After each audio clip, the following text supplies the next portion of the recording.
नमस्कार दोस्तों, स्वागत है आपका इस प्रीवियस ईयर के सेशन में। हाई कोर्ट के एग्ज़ाम्स के लिए एपीएस का जो पेपर हुआ था अपर निजी सचिव का, तो उसमें जो प्रश्न पूछे गए थे उन्हें हम यहाँ पर डिस्कस कर रहे हैं। इस वाले सेशन में हम कवर करेंगे इंग्लिश के जो प्रश्न पूछे गए थे, और ये वाला जो पेपर हुआ था वो 23 तारीख को हुआ था, ये पहली शिफ्ट में। ये जो पेपर था वो एनटीए के द्वारा हुआ था, जो लास्ट टाइम लेटेस्ट पैटर्न पर, और ऑनलाइन एग्ज़ाम था। तो देखते हैं इंग्लिश वाले सेशन में कि 41 नंबर क्वेश्चन दिया गया है, 41 और इससे पहले के क्वेश्चन, और 150 क्वेश्चन पूछे गए थे। तो टोटल क्वेश्चन सारे जो इसके बाद वाले हैं वो आपको प्लेलिस्ट में मिलेंगे, सेक्शन वाइज हमने कवर किया है। तो यहाँ पर दिया गया है कि select the appropriate word in the to fill in the blanks. एक सेंटेंस दिया गया है, यहाँ पर एक ब्लैंक्स छोड़ा गया है, और यहाँ पर आपसे पूछा जा रहा है कि कौन सा यहाँ पर शब्द होगा। तो दिया गया है सेंटेंस है कि health is too important to be, फिर ब्लैंक। तो क्या होगा? डिस्पाइज्ड होगा, डिस्ट्रॉयड होगा, नेग्लेक्ट होगा, या फिर टेम्पर्ड होगा। यहाँ पर मतलब देखें तो ये हो जाता है आपका, सबसे पहले जो दिया गया है डिस्पाइज्ड। तो डिस्पाइज्ड का मतलब होता है कि घृणा करना, और डिस्ट्रॉय का मतलब होता है नष्ट कर देना या ख़त्म करना, और टेम्पर्ड का मतलब होता है छेड़छाड़ करना। तो घृणा करना, नष्ट करना और छेड़छाड़ करना, तो ये तो नहीं यहाँ पर होगा। जो विकल्प सी आपका जो सही उत्तर दिया गया है वो होगा नेग्लेक्ट, यानी कि नज़रअंदाज करना। यही आपके सही उत्तर होगा, विकल्प सी सही उत्तर है। अगला जो प्रश्न आपसे पूछा गया कि सेलेक्ट द सिनोनिम्स, यानी कि ऑफ द वर्ड, कौन सा दिया गया है? डिल्यूज। अब सिनोनिम्स मतलब जो इसका मीनिंग एक जैसा जहाँ पे निकलता हो वो हमें बताना है। तो फ्लड का मतलब होता है बाढ़, और डिल्यूज का मतलब भी होता है एक भयंकर तरीके से जो बाढ़ आती है, प्रलयकारी, उसे कहते हैं डिल्यूज। वो भी इसका मतलब होता है फ्लड, बाढ़। तो विकल्प ए यहाँ पर आपका सही उत्तर हो जाएगा। बाकी वेपन का मतलब आप जानते हैं, वो होता है हथियार। कंफ्यूज मतलब क्या होता है? भ्रम में पड़ जाना, और इल्यूड का मतलब होता है बच जाना, या फिर कह सकते हैं बच करके निकलना या भाग जाना। ये हो जाता है आपका इल्यूड। अगला जो प्रश्न था, प्रश्न संख्या 43, कि select the correctly spelled word, यानी कि हमें यहाँ पर पूछा जा रहा है कि जिसकी स्पेलिंग सही हो वो हमें बताना है। तो यहाँ पर कर्सरी, कर्सरी, कर्सरी इस तरीके से दिया गया है। आपको याद रखना है कि जो कंप्यूटर पे काम करते तो इस तरीके से जो कर्सर आता है ये, और बार बार क्या होता है, ये ब्लिंक करता रहता है, ब्लिंक करता रहता है, ऐसे ऐसे। तो वही ये स्पेलिंग है। तो विकल्प डी यहाँ पर आपका सही उत्तर हो जाएगा। कर्सरी होता है, कर्सरी, ओ लगा होगा बीच में यहाँ पर। तो विकल्प डी आपका यहाँ पर सही उत्तर हो जाएगा। अगर इसका मतलब देखें तो कह सकते हैं इसका मतलब होगा सरसरी, या फिर और सही तरीके में जाएं तो कह सकते हैं कि ये अधूरा। कहते हैं सरसरी निगाह से हमने देख लिया है, पूरा नहीं देखा है, सरसरी निगाह से देख लिया, यानी कि आधा अधूरा। और जब इस तरीके से कर्सर जब पैराग्राफ टाइप कर रहे हो तो ब्लिंक करता है, वो क्या दिखाता है कि यहाँ से आपको टाइप करना है, यहाँ से छूटा हुआ, यहाँ से अधूरा है। इस तरीके से हमें बताता रहता है बार बार ब्लिंक करके। तो वही ये कर्सर ही है। विकल्प डी आपका सही उत्तर होगा। अगला जो दिया गया है प्रश्न की प्रश्न संख्या 44, सेलेक्ट द एंटोनिम, यानी कि हमें विलोम बताना है एक शब्द का। वो शब्द कौन सा है? ट्रांजिएंट। तो ट्रांजिएंट का मतलब क्या होता है? ट्रांजिएंट का मतलब होता है कि क्षणिक, जो कम समय के लिए हो, क्षणिक है। तो ट्रांजिएंट हो गया। अब यहाँ पर देख लेते हैं कि टेम्पोरल का मतलब क्या होता है। तो टेम्पोरल का मतलब यहाँ पे लिख रखा है कि सांसारिक होता है, दुनियादारी से मतलब। और परपेचुअल का मतलब क्या होता है? वो होता है शाश्वत, जो हमेशा रहने वाला है। और ट्रांजिटरी का मतलब क्या होता है? वो भी होता है जो क्षणिक, कुछ समय के लिए रहे। और काम का मतलब होता है शांत। तो यहाँ पर उल्टा हमसे पूछा जा रहा है, क्षणिक मतलब जो कुछ देर के लिए हो, और फिर यहाँ पर दिया परपेचुअल। तो विकल्प डी यानी कि शाश्वत, जो हमेशा के लिए रहने वाला है। तो विकल्प बी यहाँ पर आपका सही उत्तर होगा। अगला प्रश्न था प्रश्न संख्या 45 यानी कि 45। इसमें कहा जा रहा है कि select the word that be appropriate to replace the phrase. जो एक फ्रेज दिया गया है इसको कौन सा शब्द यहाँ पर रिप्लेस करेगा। तो थीफ ऑफ आइडियाज़ और राइटिंग, मतलब किसी के विचारों को या फिर किसी के जो लेख होते हैं उनको चुरा करके उनका यूज़ करना या फिर उनको अपना बताना। तो यह एक फ्रेज़ है, इसका मतलब क्या होगा। पहले इन शब्दों का मतलब समझ लेते हैं जिससे कि आपको समझना यहाँ पर आसान होगा। तो जो पहला दिया गया है, दूसरा दिया गया, इन्हें हम यहाँ पर समझते हैं। क्वैक जो लिखा हुआ है QUIRK, इसका मतलब होता है एक अजीब या विचित्र आदत या व्यवहार। दूसरे शब्दों में कहें कि या फिर विचित्र आकस्मिक घटना, जो अचानक कोई घटना घट जाए, तो इसका मतलब अलग हो जाता है अजीब आदत व्यवहार को लेकर के। और फिर होता है पिक्वेनरी, जो यहाँ पर दिया गया है आपका, ये तो पहला हो गया, विकल्प बी में जो दिया गया है पिक्वेनरी। तो इसका मतलब होता है धन या आय संबंधित, यानी कि जो आर्थिक अर्थ से, अर्थ मतलब धन, उससे संबंधित हो, पैसों से संबंधित हो, तो वो पिक्वेनरी होता है। अगला जो यहाँ पर आता है, अगला यहाँ पर आता है पर्सिमोनियस।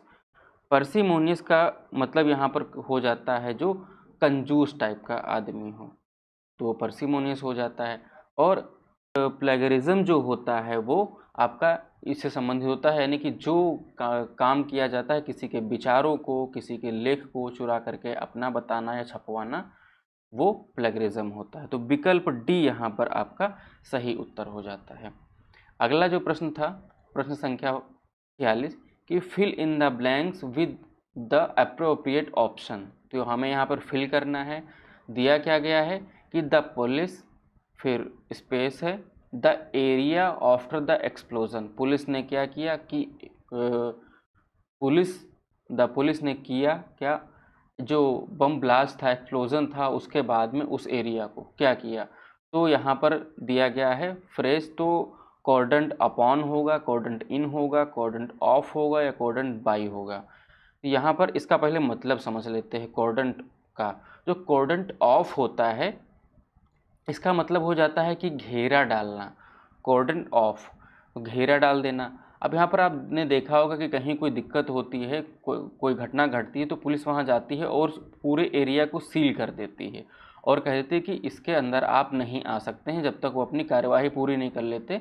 उनको साक्ष्य जुटाना, चीज़ों की मतलब जांच पड़ताल कर लेना वहाँ पर उस एरिया को, तब तक सील रखती है, तो उसको कॉर्डेंट ऑफ कहते हैं।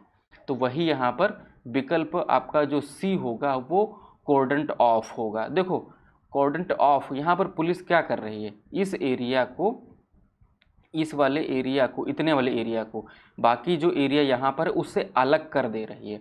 और जब कहीं अलग करने के सेंस में कोई बात आती है तो क्या उसको बोलते हैं, ऑफ बोलते हैं।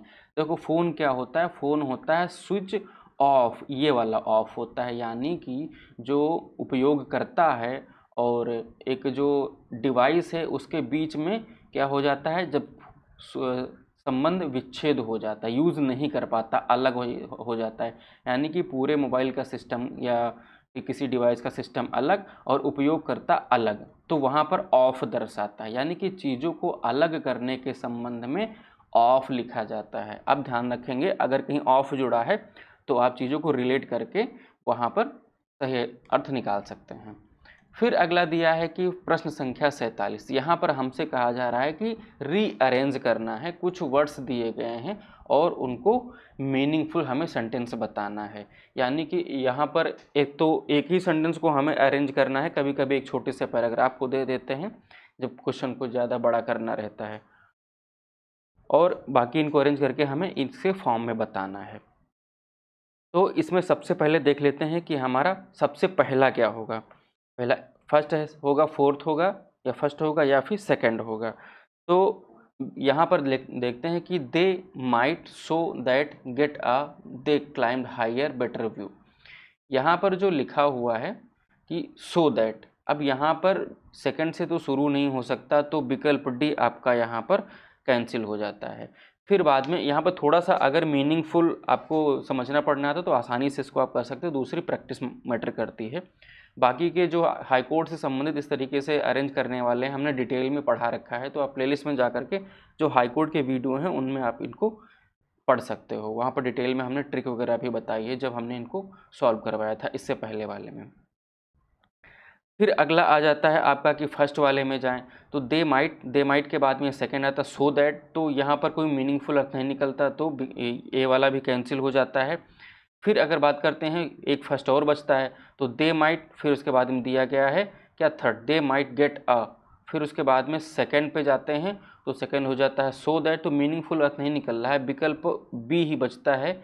यानी कि सबसे पहले क्या देखते हैं फोर्थ, दे क्लाइम्ड हायर, वो ऊपर चढ़े, और फिर सो दैट उसके बाद में क्या हुआ फर्स्ट वाला दे माइट, फिर क्या है थर्ड गेट अ, फिर फिफ्थ में क्या है बेटर व्यू, यानी कि ये मीनिंगफुल अर्थ दे रहा है, तो विकल्प बी यहाँ पर आपका सही उत्तर होगा। फिर आगे दिया है प्रश्न संख्या 48, यानी कि identify the part of the sentence which has an error. Error दिया है तो हमें फाइंड करना, अगर कह रहा है if no error then select the fourth part, अगर कोई एरर नहीं दी गई है तो हमें वहाँ पर इस फोर्थ वाले पार्ट को सिलेक्ट करना है जहाँ पर पहले से लिखा हुआ है कि नो एरर। अब सेंटेंस क्या कह रहा है कि the committee has appended a note to its report. अब यहाँ पर कमेटी ने क्या किया, एक कोई लेख था उसको किसी रिपोर्ट में क्या किया, अब उसको जानने के लिए यहाँ पर जो अपेंडेंट लिखा है उसका हमें मतलब पता होना चाहिए। तो अपेंडेंट का मतलब होता है कि कोई जब डॉक्यूमेंट होता है, कोई दस्तावेज होता है, उसमें हाथ से लिख करके कोई चीज़, कोई बात को या चीज़ को वहाँ पर जोड़ देना, तो उसका मतलब हो जाता है अपेंडेंट। यानी कि ये पूरी बात सही है। The committee has appended a notes to its report, committee ने क्या किया, एक नोट को वहाँ उसकी रिपोर्ट में ऐड कर दिया, नोट कर दिया, जोड़ दिया, तो अपेंडेंट। तो विकल्प यहाँ पर डी जो होगा वो आपका सही उत्तर हो जाएगा, यानी कि यहाँ पर कोई एरर नहीं है। अगला जो प्रश्न था पूछा गया था प्रश्न संख्या 49 यानी कि 49, तो आइडेंटिफाई द क्या पार्ट ऑफ स्पीच हमें बतानी है। पार्ट ऑफ स्पीच हम इससे पहले पढ़ा चुके हैं हाई कोर्ट वाले एग्जाम में ही, और चाहे तो उन्हें आप अटेंड कर सकते हैं। Parts of the speech of the underline word in the following sentences, एक सेंटेंस दिया गया है हमें, उसमें अंडरलाइन शब्द है कौन सा यहाँ पर, और वो कौन सा पार्ट्स ऑफ स्पीच है हमें बताना है। तो वो वर्ब है, एडवर्ब है, एडजेक्टिव हो या नाउन है। तो सब सेंटेंस दिया है the sit down and rest a while. While का मतलब होता है कि किसी छोटे समय या किसी टाइम ड्यूरेशन के जो छोटा पार्ट होता है उसको वाइल में कंसीडर करते हैं। जैसे कि यहाँ पर एक फ्रेज होता है strike the iron is hot, यानी कहते हैं कि लोहे पर चोट उसी दौरान करो जब लोहा गर्म हो, यानी कि सही परिस्थिति देख करके सही समय पर काम करना। तो वाइल यहाँ पर लिखा हुआ, यानी कि एक छोटे से टाइम पीरियड की बात कही जा रही है। तो ये क्रिया नहीं हो सकता वर्ब, ना तो एडवर्ब यानी कि क्रिया विशेषण नहीं हो सकता, और ना ही यहाँ पर क्या हो सकता है, ना तो एडजेक्टिव हो सकता है। यहाँ पर विकल्प डी आपके ऑप्शन में जो है वही आपका सही उत्तर है, और जो आपका एनटीए के द्वारा आंसर भी यही बताया गया था। आंसर कीजिए। अगला जो दिया गया है प्रश्न संख्या जो 50 है कि select the appropriate meaning of the given idioms. Idioms यानी आपके जो मुहावरे कहावतें होती हैं उनका यहाँ पर दिया गया है। क्या दिया गया है कि द इन्स एंड आउट्स, इसका मतलब हमें बताना है क्या होगा। तो इन्स एंड आउट्स हम आपको समझाने के लिए यहाँ पर मैंने एक पिक्चर लगा रखी है। तो ये मान लीजिए कि कोई व्यक्ति अगर इस रास्ते से अंदर जाता है किसी घर में, और ठीक उसी रास्ते से नहीं उसके पीछे के रास्ते से निकल जाता है, तो क्या कर लेता है, वो पूरे घर को अच्छे से देख लेता है, सारी चीज़ें कौन सी कहाँ रखी हैं, दाहिने बाएं, आगे क्या था, घर के सामने से क्या था, घर से पीछे से निकले तो क्या था, यानी कि उसके पास पूरी डिटेल आ जाती है, यानी कि इन्स एंड आउट्स। तो विकल्प सी यहाँ पर आपका सही उत्तर हो जाएगा, यानी कि द फुल डिटेल। और यहाँ इस वाले जो एपीएस का जो पेपर आया था इसमें आपके 10 क्वेश्चन पूछे गए थे, 10 क्वेश्चन आपके यहाँ पे कंप्लीट होते हैं, और इसके आगे पीछे के जो पूरे 150 क्वेश्चन थे उन्हें कवर करने के लिए आप प्लेलिस्ट में जा सकते हैं। हमारे साथ यहाँ तक बने रहने के लिए आपका बहुत बहुत धन्यवाद।